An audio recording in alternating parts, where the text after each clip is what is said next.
dear. How are you? I'm good. How are you? Tonight we are at a motive. We're doing a denim cutter closet and everything. And we know you with denim. We've seen you performing in so many. We're putting on so many. So what's your take here? My take, me, I'm just here to support a friend. Troy is my friend.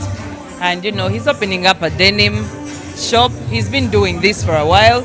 And I like his work. So that's why I'm here to finally see him opening a shop. Shagera, yeah. Raji, I've been here looking up. I remember your show that broke. Everyone was like, we saw you in. People came putting on such. Yeah, because this is easy to wear. It's comfortable. Omanya jean ekwata bulungi nnyo omubiri gwo. Begunywezezza ne bwonyenya akabina tikafuluma. And you love that. Yes, I'm always so comfortable in that, especially that pom shorts. Mampulira nga ndi comfortable. Wali agenda kungamba ate mustamidde.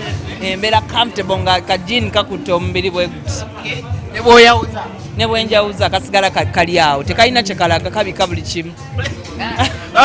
Nere soka tungera ku fashion.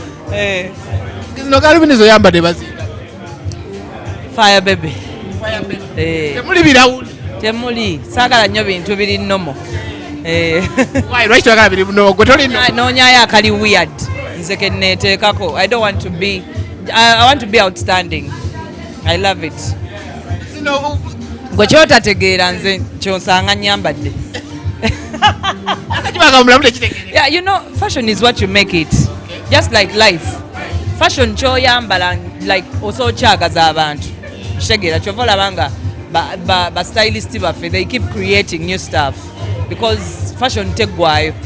You can create anything. Galubini z'abaserebu ziba za bbeeyi zino baze kusedde nazo mutale birawo. Tebazisedde nnyo naawe Uganda yafe ogimanyi.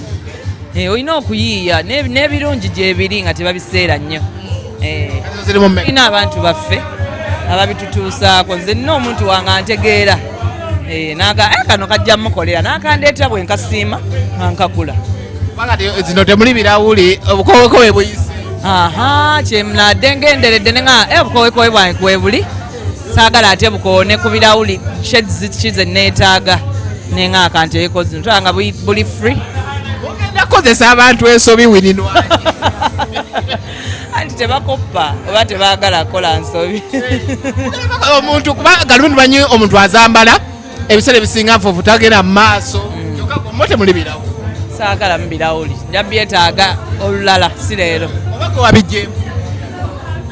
Era oziraba nti tezirimu birawuli. Yo wange waliwo omwana yakuyita Aite. Ani? Akufaananyako wakalaba. Ani? Ku social media. Omwana yakuyise Aite wano bateekawo Sindi Nokia wali ne bateekawo Shiba iPhone gwe ne bakuteekako Aite. Yamanyi. Nze kate nkyakayana n'abantu yamanyi. Bw'aba ndaba bw'atyo then ndi bwe ntyo. Mu maaso ge ndi bwe ntyo omusiru takusiruwaza. Olusuubira wandibadde simu ki? Nze ndi kintu kyamaanyi nnyo wano mu Uganda. Nyonnyola abantu bakitegeere. Olunaku lwe nazaalibwa ndooza enkuba yatonnya nnyo n'ennyumba ne ziggwa. Ndi kintu kyamaanyi nnyo tosaana na kunnyooma era bw'oba onnyooma n'abaliwo basobola okusekerera. Nyongeddeko nnyo ku Uganda. Ku Uganda oba music industry? Music industry. Buli muyimbi alina kyagyongeddeko. Kasita ogenda mu studio n'oyimba. Kati twawulira nti nno munnaye wali oyagala bato ne Sindi ensonga lwaki omuwalana? Simuwalana mukwano saagala ate Tonesipaata ennyo simuwalana. Ani abyogera ebyo bannaaye? Tonesipaata kyeki? Ati nga muwalana ki? Nze nakano aja nina ebyokukola bingi. Simuwalana mukwano akole bato ze. Naye nga gwe ku bato eno olaba ani agenda owangula? Mujja mulaba wali.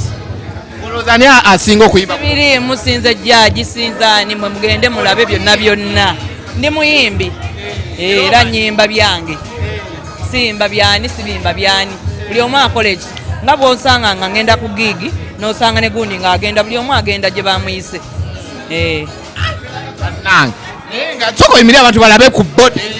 Sigenda bikola ebyo. abantu nako okunda kwesipaate abantu bandabe ku social media kwendi ndembeera neetimba gyendi nga nyimiridde nga ntudde nga gyendi yonna alina ebifaananyi gyebiri buli interview sebo muŋŋamba ntu nyimirire nkyuke olunaku lwa fashion leero mumusangize nkirinze mundekere emirembe gyange thank you You're welcome, thank you too.